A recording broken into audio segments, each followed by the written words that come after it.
away with it for years on end by threatening people, having them bumped off other wife and children. Once you've committed the act, I have sex with children or something, that's you finished, that's you knackered. And they know that, that's why they film it and make you kill the child in front of others and have sex with them and everything. So they're blackmailed, they're doomed. Right, so I'm coming downhill now, I'm getting closer to the stream, but all I can see is like, it's pretty dry now. I can just see a little bit of water trickling.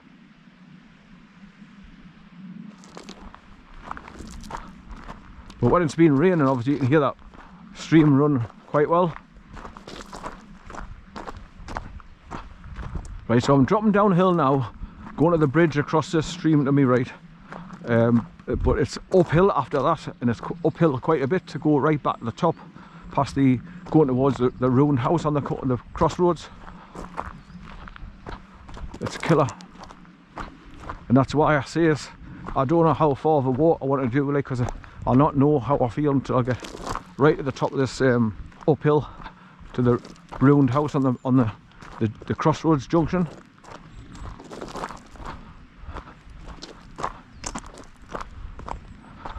Right, last S-bend, and then you'll see the bridge just down 50 yards down when we get around this corner.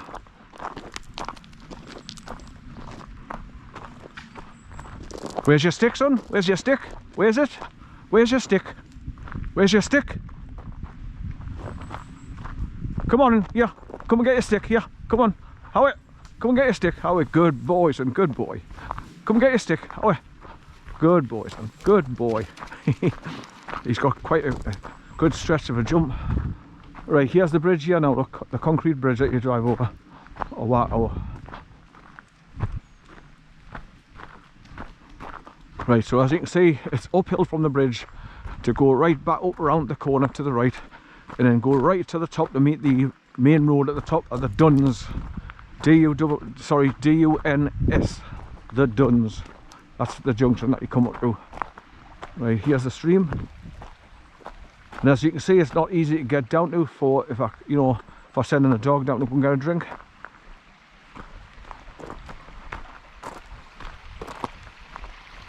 Even on that side, it's not very, I wouldn't send the dog down there to go and get a drink, because I wouldn't want to hurt his bloody legs jumping down. You could possibly go down that side, just go in the shallow there and get a drink. Yeah, son, do you want a drink? Come on, go down here. Go and get a drink, here. Yeah, go down, go and get a drink, yeah. Go and get a drink, son. Go and get a drink, good boy, go and get a drink. Oh, he looked for a way down himself. Nah, if he just like the look of it, he'd not go down. Right, come on, up here. Away, come on. Oh, there's a puddle of water here, look. Right, here, get a drink, son, here. Here, what's this? Yeah. Here, get it, son. Go and get it, son. Go and get it. Good boy, good boy. Get a drink, son. Good boy. Get a stick, son. Get a stick. Yeah, yeah. Go and get it, son. Go and get a drink. Good, get a drink. Good boy, son. Get a drink. Yeah. Go and get it, son. Go and get it. Good boy. Get it, son. Good boy. That's what I want when he goes right in the water. He gets me soaking though. Get it, son. Go and get it, son. Get it. Get it, son. Good boy. Get it, son. Get it. Go and get it, son. Good boy. Good boy. This is what I call ditch dunking. This keeps him cool when we get out into the blazing sun. Get it, son. Go and get it, son. Good boy. Get it, son. Get it, son. Get it. Good boy, son. Good boy. Get it, son. Right, come on up. How up? Come on. Right, come on. Up you go. There's been a vehicle up along here just recently. You see the really clear track marks in the red sand there. Right, come on, mister. Diversion, red route, MTB. Right, come on. Up here. Right, so it's all uphill, going right to the top T junction at the moment. So it's 1 foot in front of the other, just keep going. But that's cooled him down and he's getting a drink, that's good. He just shaked half the stream up. He's going back in, look, he loves the water. Once he's in, can't get him back out. And once again, when he goes into a big puddle of water and it goes over his back, all those little loose hairs off the back where his tail is all float away. And gets rid of the horrible bloody dog smell that they accumulate over time with sweating.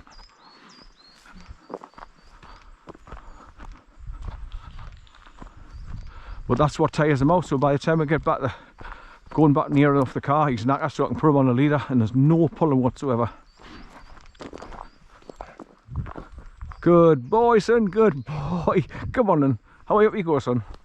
Up you go. Good boy. Good boy, son, good boy. He's bloody soaking now. Right, so the cycle track goes around the back of there. And just you can see it's just coming out the trees there. And it drops down on the main path down there. It's a skinny, like they put ash on the track for the tyres of the cyclists coming downhill. So they go around there fast.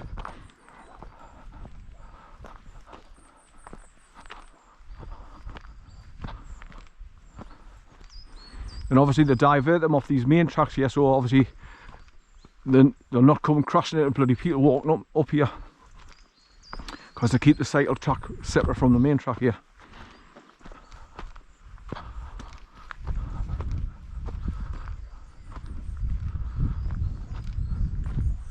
You get onto that cycle track just further up here, where there's an opening on the left hand side as you go up the hill. Right, so as you can see, look, we're going to be going uphill all the way.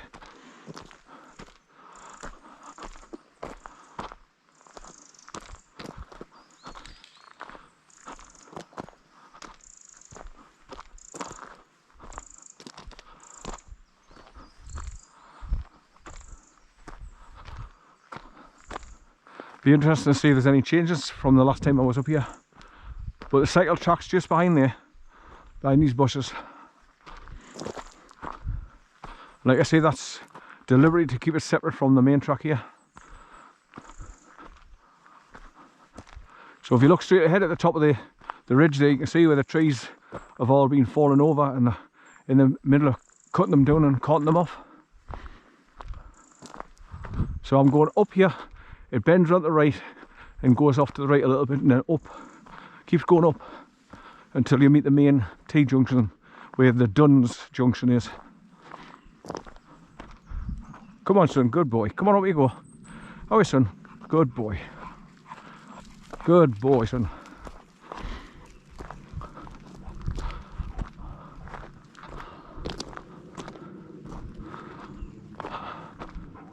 But this is exactly why I bring them out, so you can run ragged, go swimming, run up and down the hills, completely tire them out, so that when we get home, he just flunks it on the floor, and that's it. Don't hear a peep of him. And then I take him out for a tea time walk, so he can do his toilet business, give him his tea and come back, and that's him, totally relaxed. Happy as Larry. Right, so if I remember right, there's a bench seat just off to the left here.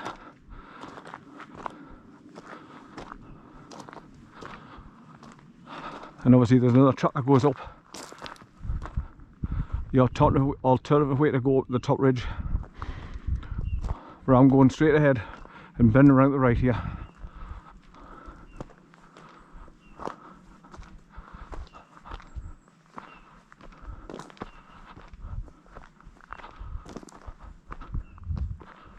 Right, there's the bench seat picnic table I was on about.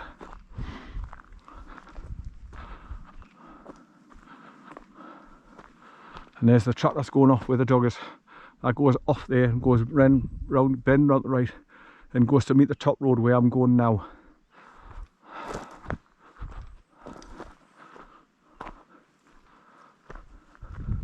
How is it up here? Come on, up you go. You can see where the caterpillar has been up here. You can see the tracks, the teeth digging into the stones.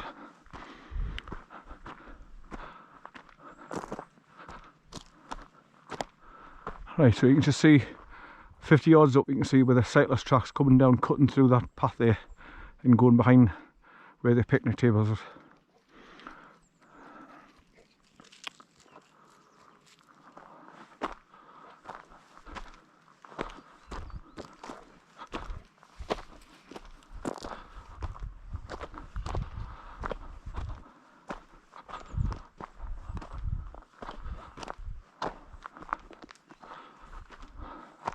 Right, this is a killer, this when you get up here. Once again, you just 1 foot in front of the other, keep pushing until you get round the top and then back onto the flat. Then it's a long flat walk to the junction, the crossroads where the old abandoned house ruins are. Then at the ruins, that's where I'll be turning right to go back along to the Psalm Stone. Because I don't think I'm fit enough to do the long circular walk, not today anyway. Because by the time I get up this track here, I'll be knackered.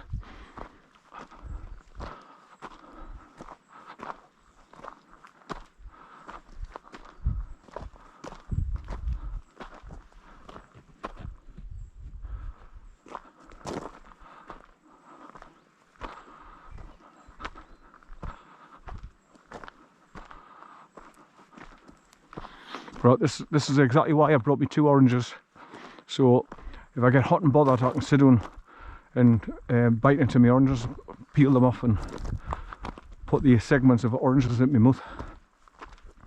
And it takes away that dryness at the back of your throat, quench your thirst. Right, so as you can see, go bend around the right. Now you go around a bit of an S-bend and keep it going up and up and up till you get to the junction, the T junction at the top.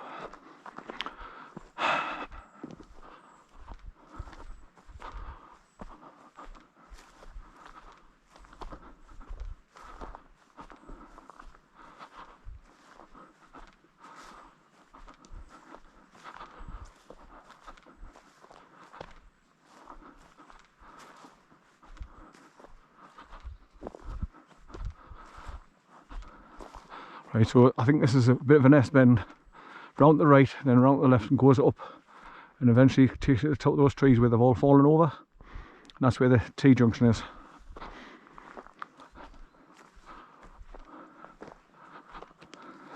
You can see where they've chopped all the trees down up there, look. You can just see the stumps that's left. All look like they're painted white because they've just dried out in the sun, creating that white painted look.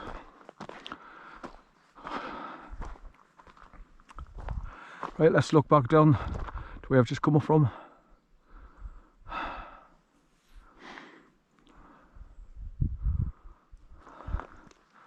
Right, let's get around this right hand bend.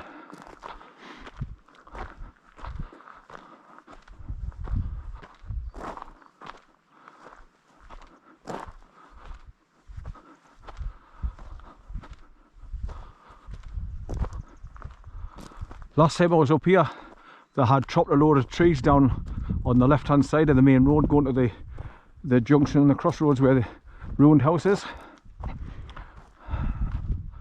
So let's just see what it's like now after coming up here again. See the state of play. See how different the landscape looks.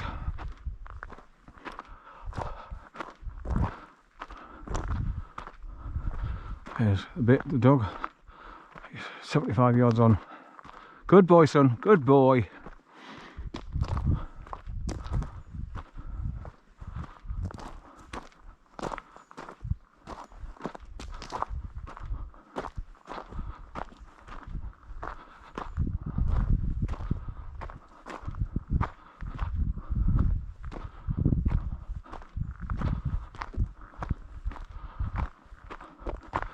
So like I say, when you cross that concrete bridge at the bottom there, after you get to the top of here and reach the junction, you're knackered, because it's pretty much uphill all the way, even though you're going round in S-bends, so it's not a full steep climb like straight up, but still hard work. Getting to the top.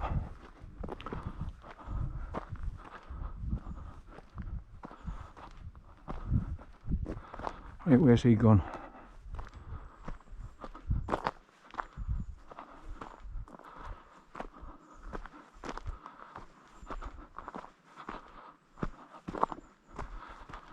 Right, so I left the car at 9 o'clock. I think it was 1 minute to 9. So first, tail behind his, I don't know why, he bends his tail underneath his legs and he shoots off in a cheeky run.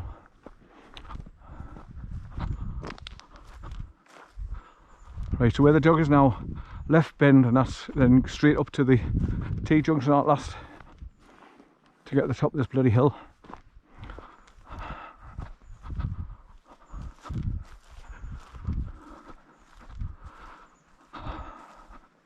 I'm just thinking about me GoPro 12 and me GoPro 13. When you update the software on them for to get them ready for using, that allows you to open up more functions where you can turn it up to full for HDRs and different things. So I've, on both cameras, I've like ramped it up to give us the best resolution and best picture quality. So that's obviously making the camera work harder and get more hot the more function that you use. So I'm thinking about when I go home, go back into them, take the high resolution settings off so it's just a standard 1080p, then I should be able to use without overheating straight away and turning off every 2 minutes like I have been. I think that's what the problem, what part of the problem could be. So I'll try it, because they're 400 and 500 pound cameras, so you should be able to use them to record 1080p when they're supposed to record at 5.3K. They might record at 5.3K, but for 25 seconds then turn off because they get extremely hot. Right, last left bend, then go up to the road.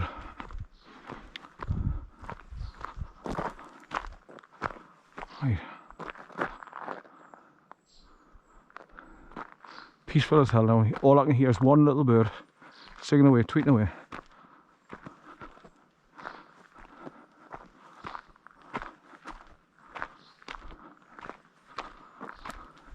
Right, so I think with these duck treats, I should be able to put his leader on and just say every now and again, just treat, and get her to stop and look back at me, and then start smelling me pocket here, my waistcoat pocket where they are, and then that keeps his interest on me pocket instead of nose to the ground and just want to pull forward all the time constantly.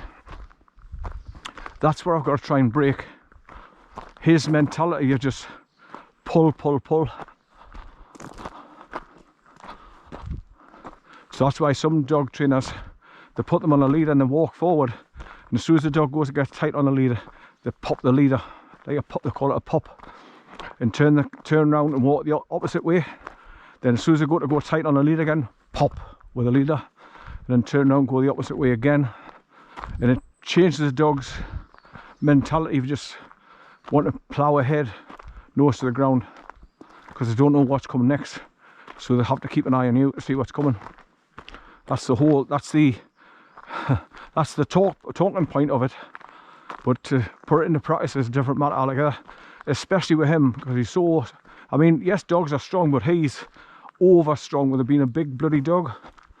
He's a bodybuilder, so he's got a big wide chest, thick powerful legs, big massive paws, so he's got maximum push and drive behind him.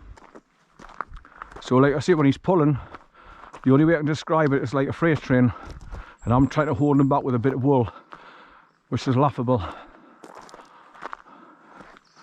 Right, so we're coming straight up now to go to the T-junction where I turn right, and there should be a sign straight across on the other side saying the Duns, with those green signs painted white. I can see a cyclist post just higher up on the left hand side there, just as you get around the corner. But that's the fallen trees that I was pointing at back there down in the dip. So you come right up here.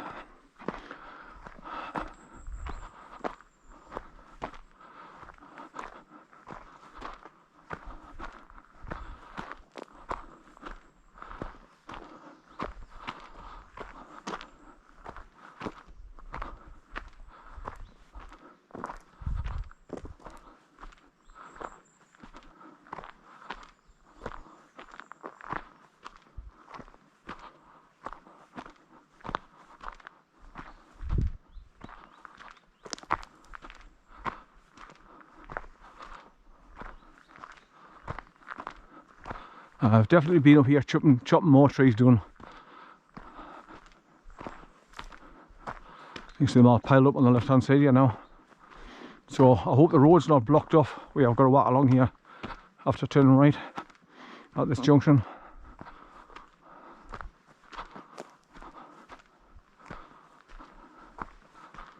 So it's just obviously the usual warning signs, tree harvesting going on. Right, so he's on the main road there now.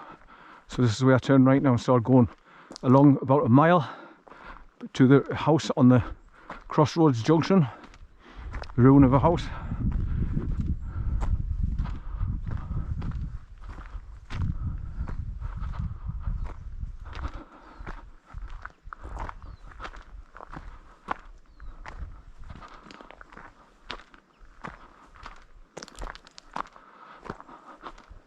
Alright, you see the big machinery, tree grabbers and the circular blades that cut the logs down.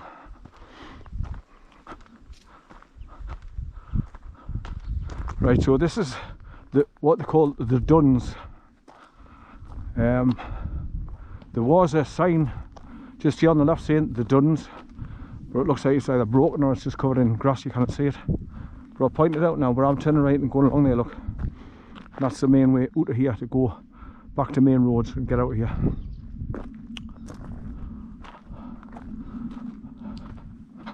Right, so this is just a temporary track that they have built into the tree line to go and get the trees and bring them out. What's left of it anyway. You can just see D-U-N-S, Duns. So this area here where they've chopped all these trees down is Duns. Right, come on son, down here. Come on, we're going now. Come on. Right, so I've come all the way up from the concrete bridge, right uphill, to get at the main track here, and then I'm turning right and go along here for about a mile till I get to the ruined house. Come on son, how it? Come on. How it? Come on son. Come on. Right, go on. Go on. Good boy son, good boy.